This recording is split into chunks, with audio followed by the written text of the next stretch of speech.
So I'm at the hospital because, that's where the cool kids hang out. And I see a registered nurse, an expert in her field, go to the cafeteria as I'm looking for something that's not nutrient deficient or toxic. The best way to get sick is go to the hospital and eat their food. Anyway, a registered nurse comes in and says, "Oh, I got to do something to pick up my energy. I lost count of how many sodas I've had today, and I'm over coffee.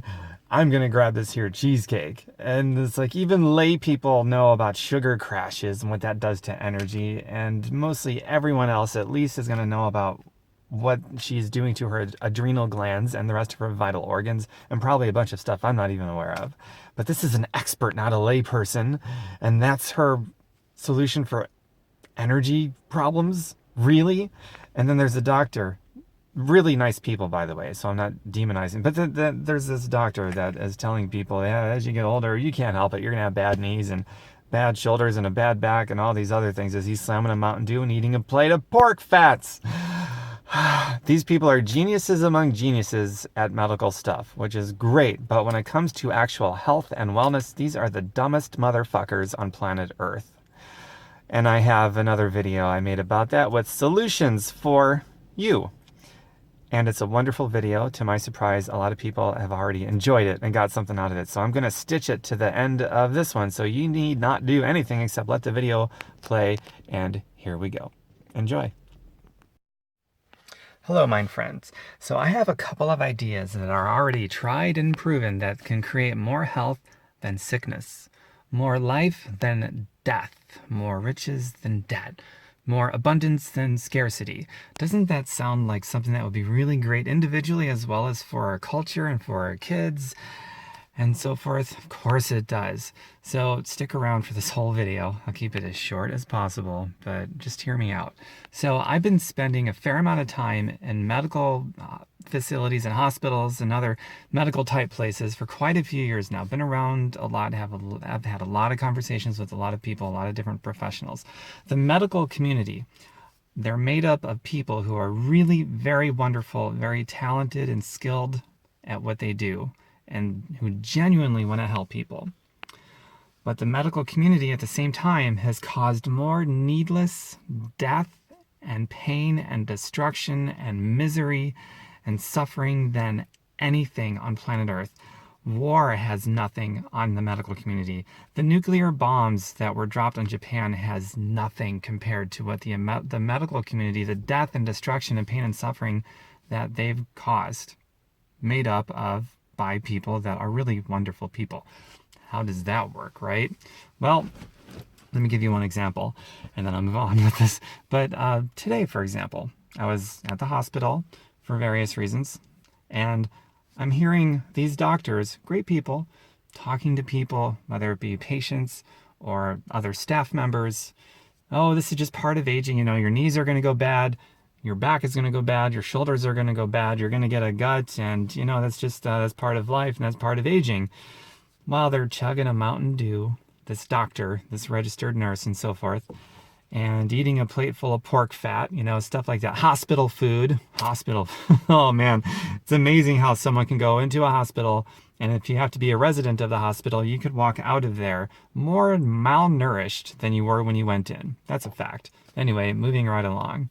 I'm thinking to myself as I'm listening to these doctors, they're leading by example. Oh my God. Don't these people see the ginormous rhinoceros in the middle of the teeny tiny little living room? Of course, you can absolutely expect to have all those problems go on, basically to grow old and become decrepit and all crotchety and all those things, because you eat and you live, you behave that way every day. You're totally unfaithful with your time and with food and everything else. So of course that's going to happen.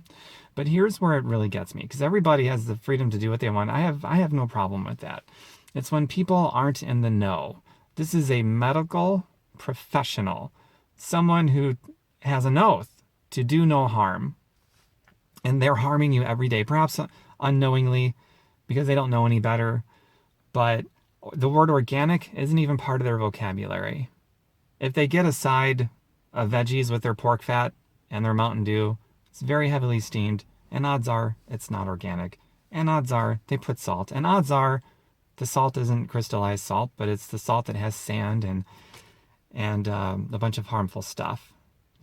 Salt that causes high blood pressure and destroys your health and creates endothelial cell problems. You know what I'm saying?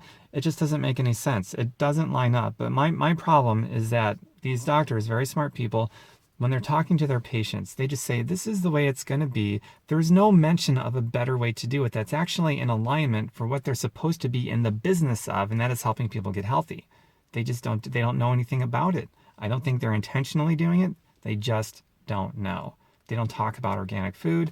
They don't talk about juicing. They don't talk about nutrient extraction. They don't even talk about the importance of nutrition in general. They just say it's important to get something on your belly. And they have somebody that's been through, surgery. So they're post-surgical. Their body has just been through a war zone, basically, a traumatic event that happened in their body. And they're given chemical preservatives disguised as Jell-O or crackers. They're not even given food, let alone superfood nutrition to help them with that recovery event to heal and recover. They're given really god-awful stuff. And they're not even told about nutrition and the importance it plays. And I can remember, I asked a registered nurse once about nutrition and its role in helping the gastrointestinal tract. And she said, oh, that doesn't make any difference. Nutrition, it really doesn't matter with your GI tract. And I just sort of stared at her like a deer in the headlights. I couldn't believe what came out of her mouth. I mean, they are really dumb about nutrition. And I also have a problem. Not only are they not informing their patients about nutrition and things like that and the role that it does play over the body and its ability to heal and recover and take care of itself, but the medical community is extremely deadly arrogant. They almost never say, I don't know. They just don't. And another problem I have with them is their referral network is just within each other, their own tiny box of medical people and facilities. Medical people don't have a referral network that goes outside of the medical community. They largely do not talk to naturopathic doctors or chiropractors or plant-based whole food nutritionists. They do have a referral network with some nutritionists, but only the ones that are inside the medical community, ones that prescribe dairy, when it's scientifically proven that dairy does not have health benefits. It's very bad for you. Whether you believe in that or not, it's not even a question of belief. Meat, however, is a different thing. So I'm not going to go there with all of that, but some people actually do require animal proteins and some people are best with no animal proteins. But dairy is absolutely not something that is made for human consumption. Nature made dairy as a perfect food for calves to grow them from 60 pounds to 600 pounds in 6 months. The DNA structure isn't even close to that of people. But anyway, to get back to that particular point, even the nutritionists that they refer people to when it happens is with inside the medical community that have very bad nutritional advice.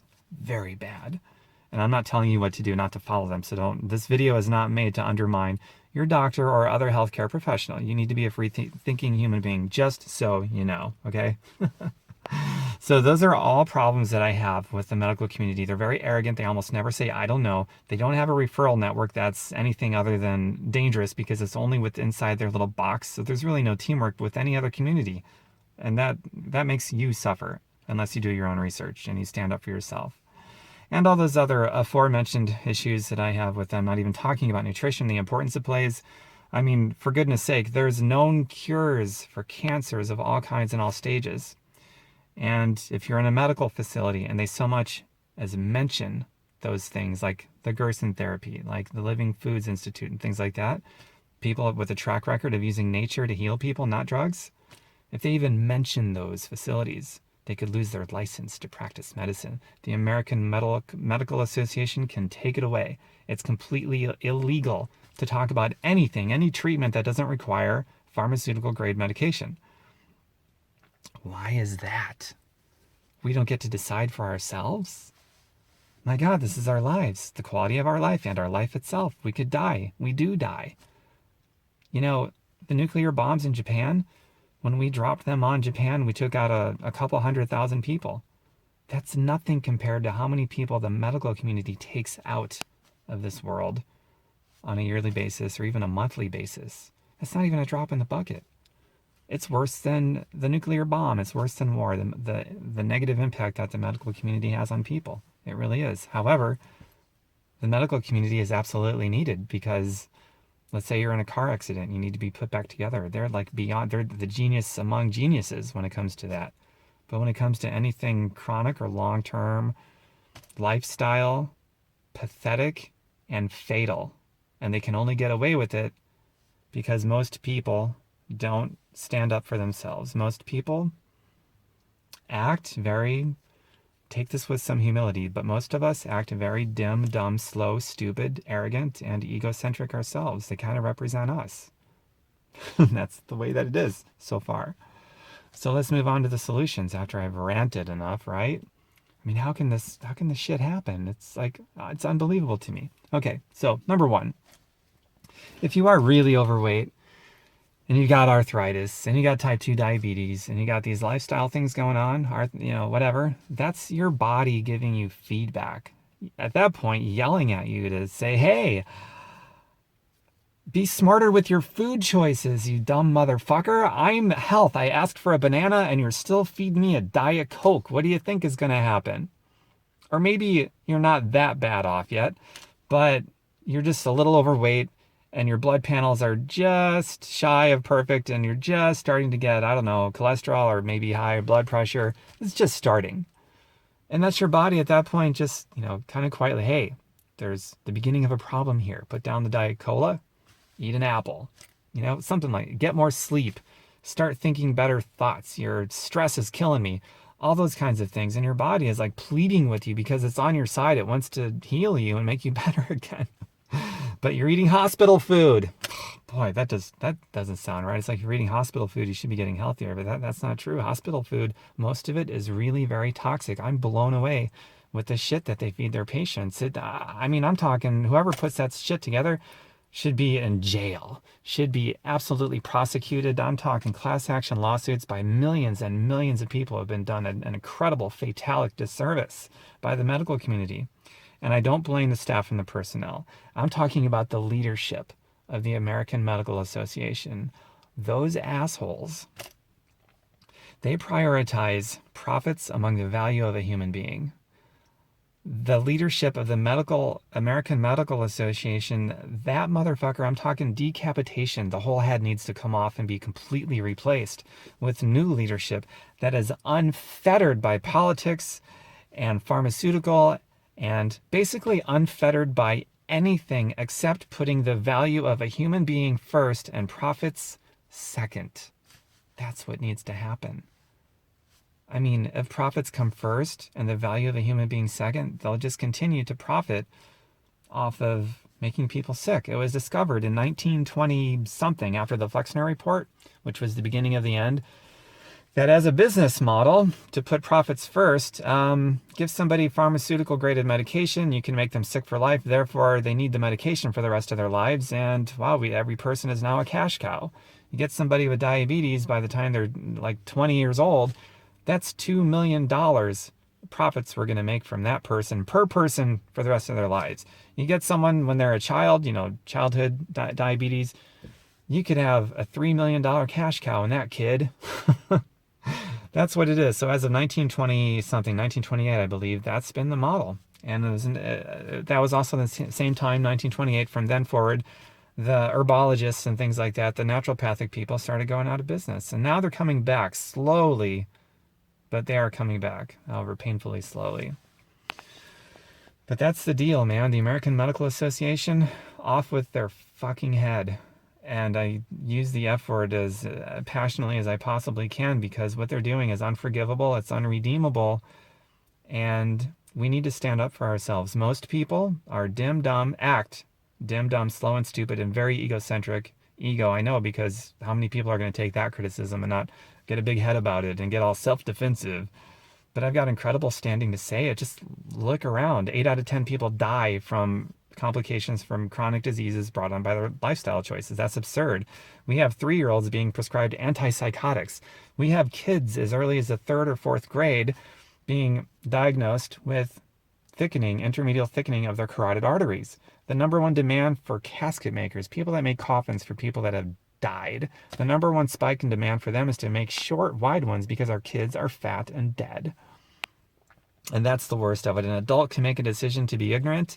Adult can make a decision to not be ignorant and still choose to live badly.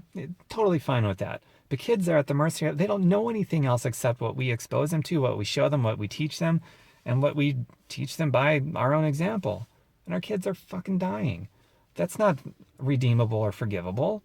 That's absolute nonsense. But you know, that falls on us. We've got a lot of blood in our hands, man. And this information, by the way, these solutions, you can look this stuff up. We see our doctor leading by example. Yeah, the stuff is going to happen as you get old because it just comes with old age, as they're chugging a Mountain Dew and eating a plate full of pork fats, and they might have a side of poisoned vegetables because they're not organic. Look, it's hard to believe I'm saying all this stuff, but it's true. But man, where was I going with that? But there's nothing stopping you from doing your own research and acting more like a person rather than a patient. It's time we act like people, not like patients. You can go to Google is now an action verb. You can Google stuff. You can look stuff up. You can find out about the power of nutrition and what to eat and what to stay away from. You can use that to help you learn more about yourself and what you respond to favorably with and unfavorably with, and everything that happens is just feedback, right?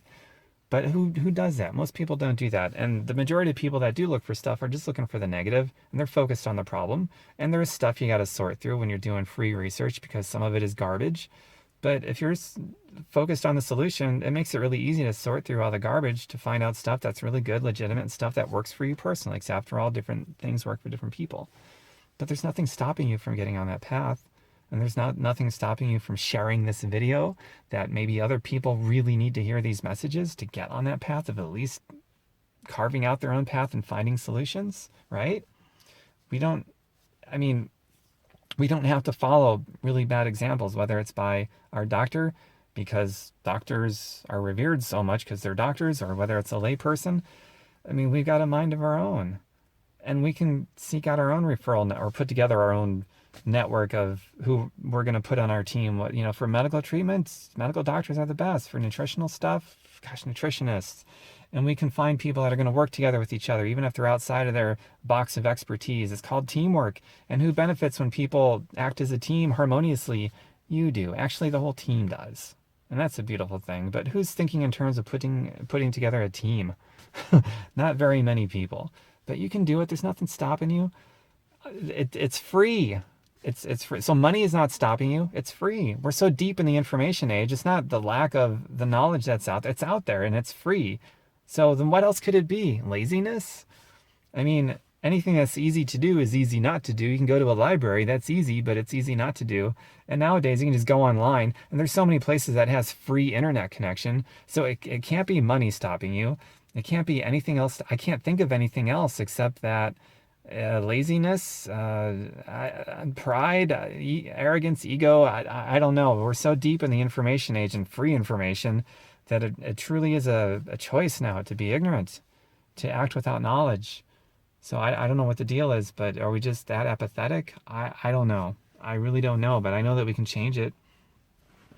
So that's the first part of the solution, is to start doing your own research and to rise up as a free thinking person. Not because some long-haired freak on a video told you to, but I mean, that's the seed I want to plant, is not to tell you what to do, but to plant a seed of expanding yourself and start thinking for yourself. I mean, really, because that, like I said, that rhinoceros is so big in a tiny little living room. You just open your eyes and start looking a little bit, you're going to be like, oh my God, I can't believe this, right? And then we can place a new demand for our medical community. And here's the next part of the solution. This might be the biggest one of them all. The first one leads into this one, being a free thinking person, doing your research, finding the rhino in the living room. There's a lot of them, actually. And then you'll be inspired to start spending your money differently, because what you spend your money on is you saying to industry, give us more of that. And what is it that we spend our money on? Most of us spend our money on produce that's been grown with poisons. We're saying, give us more poison. We're saying, if you keep poisoning us, we will keep giving you our money in exchange for poisoning us. We will keep lining the pockets of people who are already rich to make them even richer in exchange for them poisoning us. How does it feel to give your money that you worked hard for to people that poison you for it, and you keep doing it every frickin' day? How stupid and self-destructive is that? Stop doing it.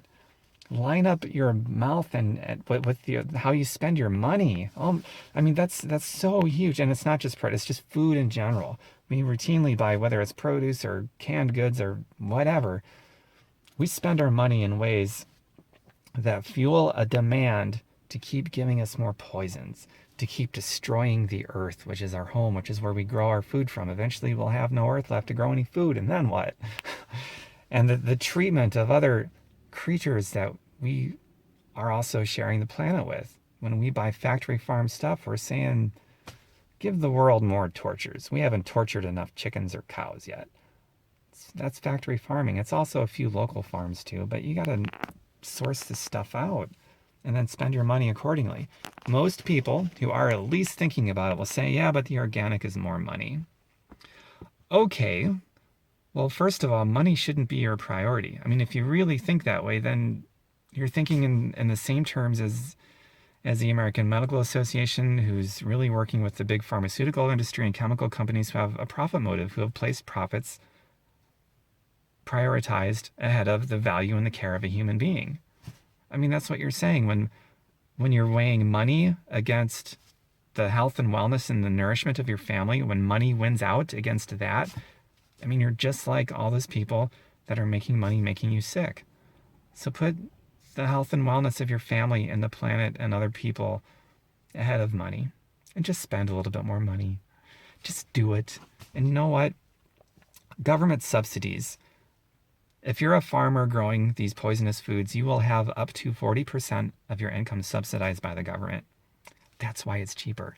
If you're an organic farmer and you grow food that helps people promote health, then you get no subsidies. And you have to pay lots of fees just to be able to say that you're organic.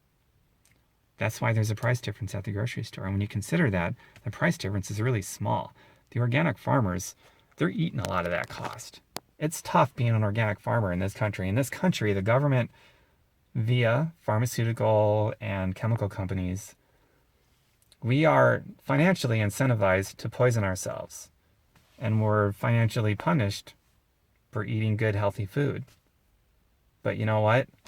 On average, the person that skimps out and gets the cheaper food will go on to spend 6 figures, that's $100,000 or more, on healthcare related costs because of their decision to buy the cheaper food. In the end, it's not cheaper at all. It's going to cost you everything you want and then some. You're going to file for bankruptcy. Your worry when you're really sick, laid up in a hospital bed, isn't even going to be on getting healthy. It's going to be on, oh my God, how am I going to afford this? When it should be on getting healthy because you went for the cheaper foods. It's stupid. So don't fall for that trap. That's really bad. And by the way, remember what I said about the whole supply and demand thing, what you vote for, you're saying, give me more of that. Well, imagine if enough people started spending their money on the organic farmers and supported that and said, give me more health and no more sickness. Industry follows. The government subsidies, they would be reversed. And suddenly the cheaper food would be the healthier food. And the unhealthy food, I don't even think it would exist anymore. There would be no reason for it. And pharmaceutical, they'd be put in their place because we need them. We need pharmaceuticals. We need the medical community. But they need to reprioritize the value of people and make that the priority and profits secondary. I love profits. I think profits are wonderful. It just has to be to the benefit and to the value of people and other creatures on the planet and the planet. And that's not where it's at right now. They profit and we fuel that demand, like it or not. It's a fact. We fuel the demand for the value of us to be secondary to profits. Why do we do that to ourselves? Because we act dim, dumb, slow, stupid, arrogant, egocentric. That's how we act as a people. Not to demonize anybody. That's why I don't say that's who we are at our core, but that's how we act. So I don't say that to demonize or judge anybody. I'm saying the solutions to all of these things, which would have a domino effect over every aspect of our lives and our country. The solution is to rise up as free-thinking people, do our own research, be our own advocates, put together amazing teams of amazing people, and probably most importantly, it boils down to money. Line up how you spend your money with your values and quit saying that, oh, it's just a little bit more money to buy the good food. But you know what? We have to go through that to solve this problem. And we can come out the end and everything's going to be much better. And the organic and the healthy foods is going to be cheaper. But we have to go through that process. We have to go through that, the change, growing pains is what they call it. We have to grow. We have to grow up and mature emotionally, spiritually, psychologically, all those things if that's ever going to happen. We just have to go through those growing pains. And we can do it. You can do it. You can be part of it. And if you believe this message, this video is worth sharing at 23 minutes so far, click the share button. Get this out there, man. This thing is so important. It's not about me. I don't do it for myself. I'm doing it because I really do give a damn about this whole planet and all of us and all the creatures on the planet.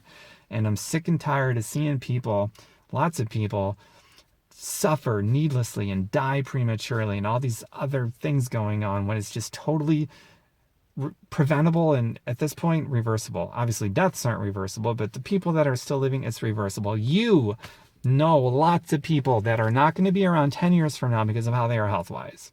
Imagine if we caused a new revolution in how people think, which led to how we spend our money differently. That changed everything.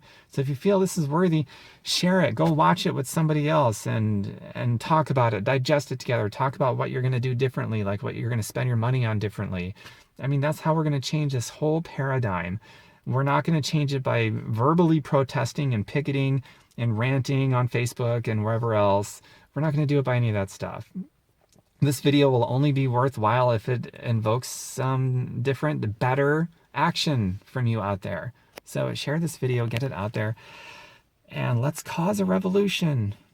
We're only 1 or 2, 3, 4, 5, 10, 100 people or whoever is watching this, but every massive revolution throughout the history of the world that's ever taken place started with just a few people with a really great idea that caught on. You know what I'm saying? We can do it. Kings and queens have been overthrown by such things like that, by such people like us. So let's just do it and quit bitching about our problems and be focused on the solution because it's in our grasp. All right. Thanks, everyone. Share this video. Bye for now. More coming soon. I'm Tom Birkenmeyer, by the way. TOMBIRKEN as in Nancy, M as in Mary, EYER. So feel free to look me up too and see more of what I'm about. I've got a lot of messages that are in this vein of health, healing, happiness, and change that needs to happen. Some breakthroughs. Bye for now, everyone.